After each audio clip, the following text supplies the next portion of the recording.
UNESCO के world heritage बनाता है। युद्ध के दौरान वर्ल्ड हेरिटेज के ऊपर कोई हमला नहीं करता है। कहाँ जा रहा है अमेरिका पता नहीं चल रहा, लेकिन अमेरिका खुद ईरान में 3000 साल पुराने वर्ल्ड हेरिटेज पे मार दिया। क्या कर लेंगे आप अमेरिका का? साउथ इंडिया के बहुत सारे मंदिरों को इसने यूनेस्को वर्ल्ड हेरिटेज में शामिल किया है। ताजमहल को वर्ल्ड हेरिटेज में शामिल किया है यहाँ पर। तो जो वर्ल्ड हेरिटेज में शामिल किया गया है, एप्स्टीन फाइल होने के बाद ट्रम्पवा बैठा हुआ है कहाँ पर?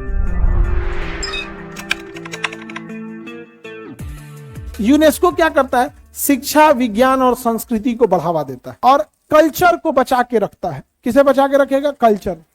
अब कल्चर में पुराने धरोहरों को बचा के रखना है, तो हम लोग के पास इसमें क्या नाम है, यूनेस्को के वर्ल्ड हेरिटेज बनाता है।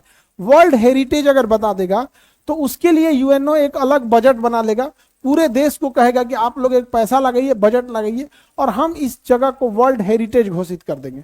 बहुत सारे, जैसे बिहार के गया में जो महाबोधि मंदिर है उसे यूनेस्को वर्ल्ड हेरिटेज में शामिल किया है, या नालंदा विश्वविद्यालय जो अभी तो खंडहर हो गया है पुराना वाला, उसको भी वर्ल्ड हेरिटेज में शामिल किया गया है। नया अलग बना है, वो वर्ल्ड हेरिटेज में शामिल नहीं है। ओल्ड वाला अभी भी वर्ल्ड हेरिटेज में शामिल किया गया है। तो जो वर्ल्ड हेरिटेज में शामिल किया गया है, तो इसे पूरे विश्व को ख्याल रखना होता है वर्ल्ड हेरिटेज का। और युद्ध के दौरान वर्ल्ड हेरिटेज के ऊपर कोई हमला नहीं करता है, लेकिन अमेरिका खुद ईरान में 3000 साल पुराने वर्ल्ड हेरिटेज पे मार दिया। तो क्या कर लेंगे आप अमेरिका का? और आप गौर करके देखते होंगे, अमेरिका, यूरोप, ये सब पर्यावरण पर्यावरण चिल्ला रहा है। सब क्या चिल्ला रहा है? सब पर्यावरण। क्योंकि पर्यावरण को लॉस होगा ना, पहले ही मरेगा सब, पहले ही मरे। इसको कभी सुने गरीबी पे बात करते हुए, बेरोजगारी पे, भूखमरी पे, इस सब पे बात नहीं करेगा। जोना से एकनी को दिक्कत है तो होने से दिक्कत है पूरी दुनिया को। ये अपन समस्या पूरी दुनिया को बताता है पर्यावरण की। हालांकि सबको पर्यावरण से लॉस होगा, सबको दिक्कत आएगा, लेकिन पहला झेलेंगे से कौन? यूरोप वाले। पहला झेलेंगे यूरोप वाले। युद्ध रोको, युद्ध में इतने ज्यादा पर्यावरण का लॉस होता है ना। इना दिवाली का पटाखा रोकेगा, तनी रोकियो हमरा एक बार। हाँ, काहे पिछली बार दिवाली हम लोग कम तगड़ा मनाए थे। हाँ, एकदम आदमी नो फ्लाइट जोन घोषित कर देगा, इधर से जहाज मत ले जाना।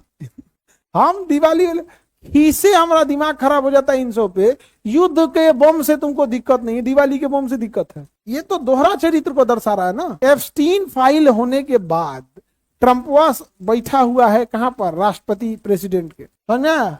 कहाँ जा रहा है अमेरिका पता नहीं चल रहा। वहां पर 40% बच्चे बिना शादी के पैदा होते हैं। 40%। स्वामी विवेकानंद जहां भाषण दिए थे शिकागो, वहां 60%। ब्राजील में अगर कोई ब्याह कर लेता है तो उसको कहते दूर बैला कहीं का। वहां 60% से ज्यादा बच्चे बिना विवाह के पैदा होते। अपनी यहाँ मार के मुआ देगा सब। अपने यहाँ दूसर जात में ब्याह कोइला पे बड़ी मार मारता है सब। बट ये गलत है भाई, जाति से क्या ही फर्क पड़ता है। तो कल्चर को बचाने का काम कौन करता है? संस्कृति को बचाने के लिए साउथ इंडिया के बहुत सारे मंदिरों को इसने यूनेस्को वर्ल्ड हेरिटेज में शामिल किया है।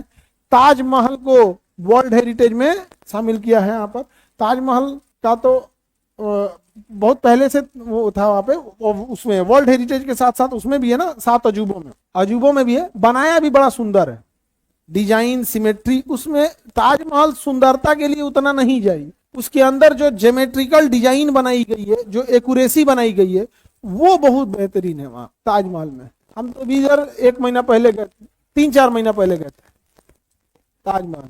हम बेसिकली ताजमहल देखने नहीं, कच्ची कब्र देखने गए। मुमताज जब डेथ कर गई थी तो उसको उस समय ताजमहल बना ही नहीं था, तो दफनाया कहाँ गया था?